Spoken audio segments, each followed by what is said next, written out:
this thing. Well, hello everybody. We're here today with Scott Rach of Reality Check, Clinton County, Essex County, I think even over in Franklin County. Yeah. And what do you do, Scott? So I'm the Reality Check program coordinator. I work at with Tobacco Free Franklin, Essex, and my job is to work with youth.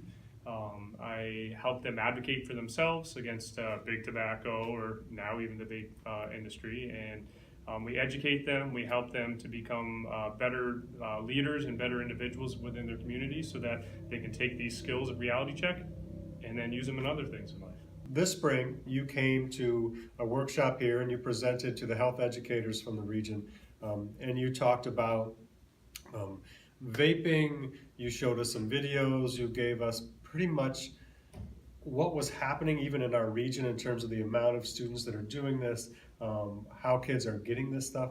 And I tell you what, I mean, you blew our minds. Had no clue this was going on. And you showed videos of this vape art. And it just was, I mean, it's just so intriguing. And I hate to be like 14 or 15 years old in my head, but part of me was like, oh my gosh, that's so cool. And you know, I think of that and I think if it's so cool to me, if I was 15, that's so cool to 15-year-old me. Yeah. Do you find that same kind of thing? So yeah, even with kids within Reality Check, I have a couple of kids who vape because of that reason. They're like, oh, Rach, I'm not vaping with nicotine, but I'm vaping because I want to do these cool tricks. I want to put it out of my mouth and put it in my nose. I want to blow rings, right, and then make it do bubbles and stuff, like and all the different names. But yeah, they find it as like sort of little knit a group of people. It's an art form. It's a group that they can feel like they're a part of, right? Rather than joining a club team or a music group or whatever. You take that it's really cool being 15 and doing this because it's such a neat thing to look at, right? Then you also look at the flavors are like kid flavors. This whole thing seems to kind of be like it's marketed in a sense to youth.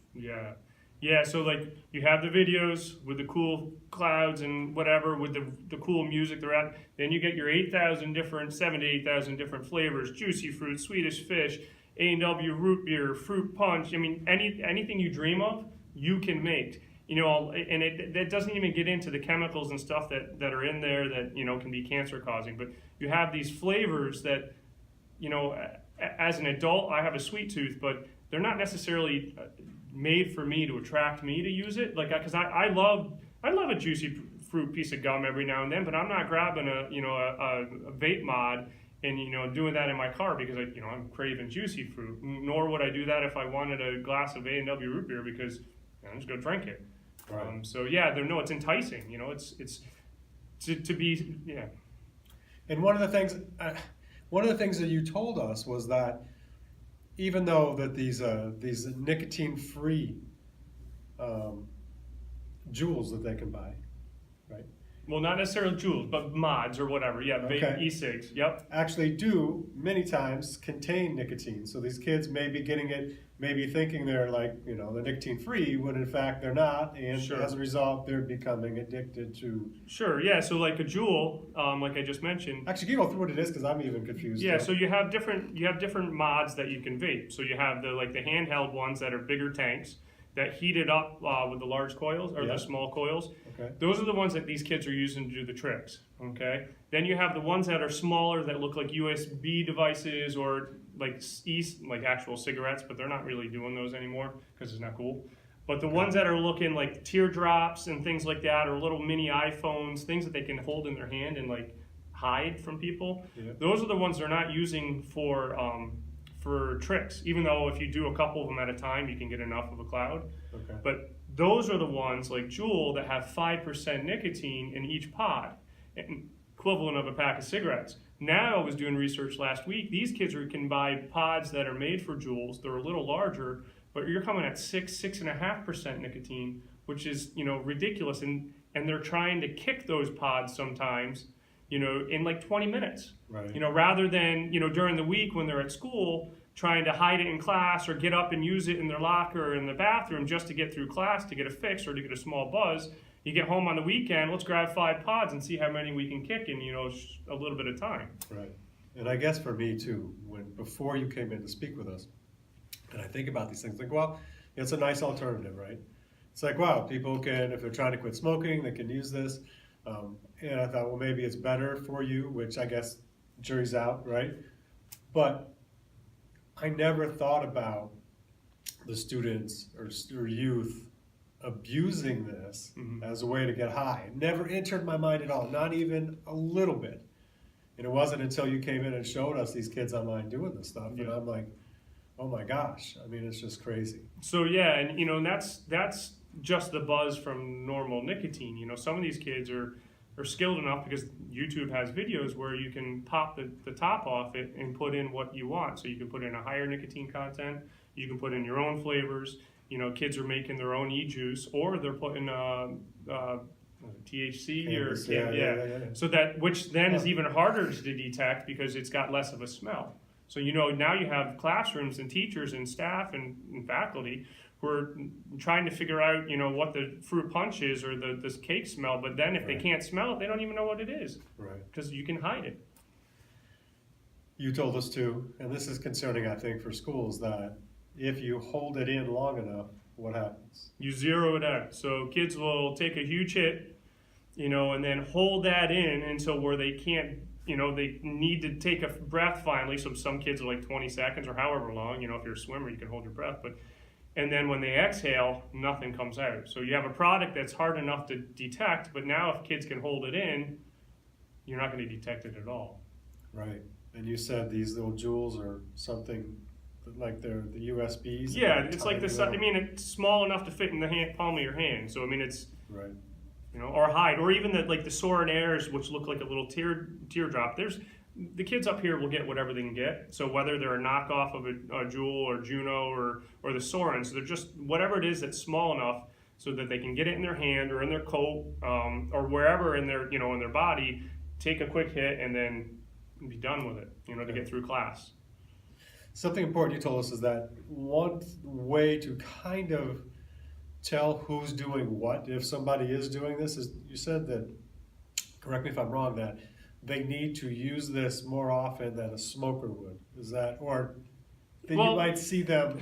Yeah, so like a teacher might talk to another teacher and say, hey, so-and-so student has to go to the bathroom every 20 minutes. So now if you have a student repetitively every day during the week going this time of the day, because the nicotine addiction on these, I mean, you're talking high amounts of nicotine, you know, they're addicted, you know, and the way that nicotine acts on the youthful brain, like it rewires it and it really transforms it so that they really need it. You know, it's worse than what it is with an adult.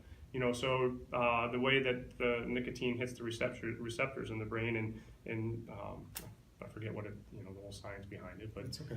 Yeah, I mean, but it's, you know, you have nicotine, which is more addictive than like heroin and cocaine and stuff, like, you know. Right. So I mean, if you're having to get up every 10-15 minutes to go get buzzed, if you can't do it in class because you feel you don't want to take the risk, or if you have kids who are constantly drinking a lot of water, which is or sensitive to things like caffeine, one of the other things was constant nosebleeds, but stuff I haven't seen. Okay. I just know if a kid's getting up all the time to try to use a bathroom, something's going on. Yeah. So if a student raises their hand in class and says, what's the big deal with vaping anyway? What's the big deal? I would say, the science is still not out there, but from what I've seen, you're taking a substance that was made for food grade stuff. You're taking a substance like nicotine, which is highly addictive. And then you put that in your body, you have a liquid that's now on your lungs. It's entrenching your lungs. It wasn't made to be there. You have chemicals that make up all those cool flavorings.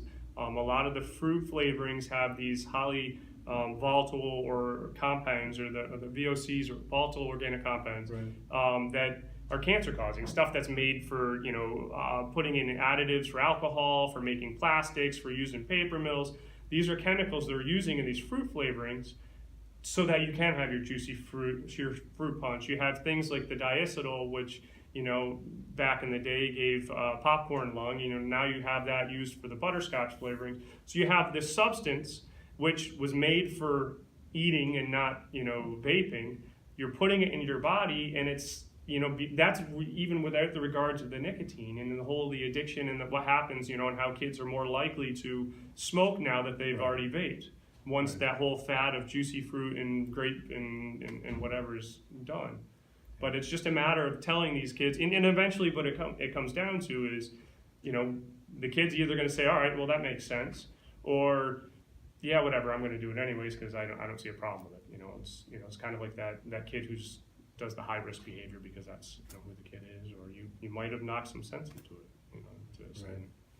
Right. As far as who's using it, you have over 20% high schoolers who in New York State who are vaping now rather than smoking. So the rate of smoking is like 4.3%. Yeah. And that's down in New York City. Right. In the North Country, kids are using whatever they can get their hands on. So for example, the youth smoking rate in the city is, low, but up here, kids might not have the money or the finances to get vapes, so they're still smoking at like an 8 to 8.5%. So it's still double that of New York State, higher in the North Country. So I would say, if New York State as a general is vaping at 5 times that of the 4.3, which puts you at like 20%, Wow. you would think that the North Country would be pretty high, or that much higher than, that 20%.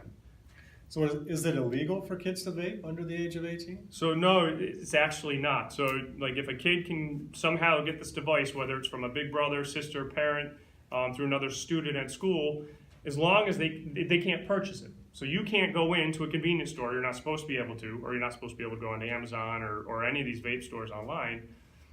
As long as you don't purchase it, you can still vape it. So if a kid is 13, which happens, goes down from the middle school to the library after school and vapes on the stairs there, which happens, they can't get in trouble. The same thing with smoking, they can't get in trouble. It's illegal to purchase, it's not illegal to consume.